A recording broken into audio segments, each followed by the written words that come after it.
Sawadee Krap, I'm JP Mestanza. Today is Tuesday, November 22nd. Welcome to Phuket Extra, brought to you by pvcphuket.com. Heavy rains have made the road over Patong Hill slippery, and while motorists that are allowed over the hill are being urged to drive with caution, the rain is hampering the progress of repairs over the road. Heavy downpours this morning caused minor flooding across many major roads around the island, resulting in traffic delays from Chalong to Kata to Patong to Cherngtalay, Phuket Town, and other areas. Still, officials have so far deemed the Patong Hill site safe enough for traffic to continue over the hill, with motorbikes allowed to go both ways, but small vehicles only allowed down the hill from Patong to Katu. Landslides during heavy rain in mid-October have damaged the road over Patong Hill, and while repairs are ongoing, expected to take about 2 months, this week's downpour is slowing progress further, according to officials, especially the work to reinforce the embankment of the landslide. Today, officials reported on the Phuket Info Center Facebook page that it would be about 2 to 3 weeks before small vehicles, cars, vans, and pickup trucks, to be allowed to go uphill from Katu to Patong.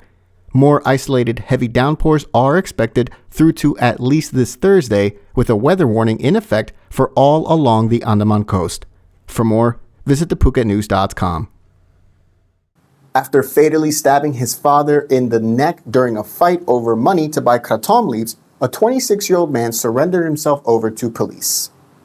The incident took place on Monday afternoon in Bang Bang Jo, Mu 4 in Sri Sutorn. The admitted culprit, 26-year-old Anon Kamanochat, told police that he was told by his father earlier in the day to buy kratom leaves with money Anon received from his grandmother, as the father allegedly often boiled the leaves to drink with juice, reports say. After his grandmother refused, Anon returned home and told his father that he didn't get the money, and police were told that the father, Utai Kamanochat, kicked his son in the face. In response, an angered Anon grabbed an 8-inch long kitchen knife and fought his father Utai, which ended with the father being stabbed in the neck, according to police. Officers noted in their report that after Anon called police, he waited at the scene to turn himself over to them. While his father's body was taken to Talang Hospital for examination, Anon was taken to Talang Police Station for further questioning. For more, visit thephuketnews.com. Demolition of the wall around the Old Phuket prison in Phuket Town began yesterday as work started on transforming the site into an eco-tourism attraction and green area that is to be the, quote, lungs of Phuket Town. The whole project began after officials from the PPAO and Obojo and Phuket City Municipality signed a memorandum of understanding in front of the century-old prison and Damrang Road. The land is owned by the state and measures about 37 rai according to officials, and 29 rai of the land will now be turned into a public park. As of now, plans for the park include the construction of several small buildings with parking space. Other plans for the new park include turning it into an eco-tourist attraction and live museum learning center for tourists and locals. The site was home to the formerly overcrowded Phuket Provincial Prison, which was built 120 years ago and was the oldest remaining prison still standing in Thailand before the construction of the new prison in Sri Sutorn, which is built on 108 rai of land and meant to contain many more inmates. For more, visit thephuketnews.com.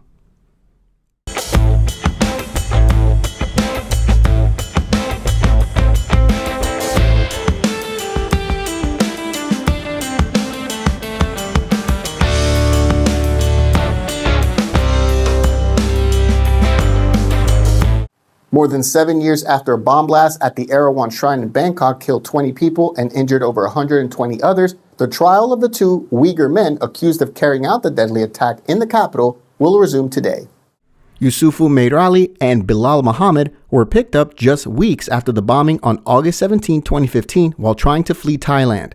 The bombing, which killed 20 people, mostly Chinese tourists, took place at the Erawan Shrine in the heart of Bangkok, in Pathum Wan, and came after the then ruling military junta of Thailand forcibly repatriated 109 Uyghurs to China, where rights activists say the Muslim minority face cultural and religious repression. So far, there's only speculation that the attack was motivated by revenge.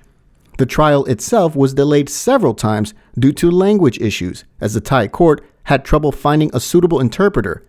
Further delays were caused by the coronavirus pandemic. Previous reports citing authorities close to the case say that officials believed the men were involved in the attack, but that the mastermind of the whole plot fled Thailand. For more, visit thephuket.news.com. After complaints that a volunteer defense corps personnel, or OrSor, was acting as a, quote, gangster, intimidating and threatening locals, officials are calling for transparency and accountability in the operations of the OrSor. A notice was posted on the Phuket Info Center page on Facebook, operated under the Phuket office of the Ministry of the Interior, which read, "Government officials intimidate reporters? Be an officer or a gangster. Eat salary from public taxes or receive money from anyone." The questions were posed along with the sharing of another post online by the local news portal Hot Young Phuket. That message called out an OrSor volunteer as a gangster and quickly gained traction after it was posted on Monday afternoon. It gained over 3,400 reactions and over 300 comments within hours, many of which aired complaints of OrSor being rude or heavy-handed when carrying out duties like manning traffic checkpoints and directing traffic.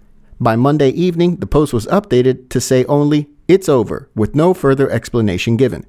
The backlash over inappropriate and possibly criminal behavior of an OrSor volunteer followed a week of OrSor personnel continuing their weapons and drugs checks on Bangla Road under instructions by the Kathu district chief, which began on November 8.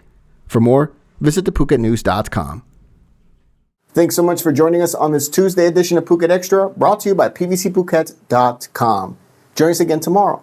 Until then, stay classy, Phuket. Phuket's rapid modernization has made it one of the world's premier holiday destinations. Investors can still buy quality condominiums for as low as $75,000, and luxury properties can go all the way up to $20 million. Condominiums in Phuket are a safe, secure bricks-and-mortar investment offering foreigners freehold ownership. Call or email Thai Residential, Phuket's #1 trusted real estate advisor, to find your perfect Phuket property.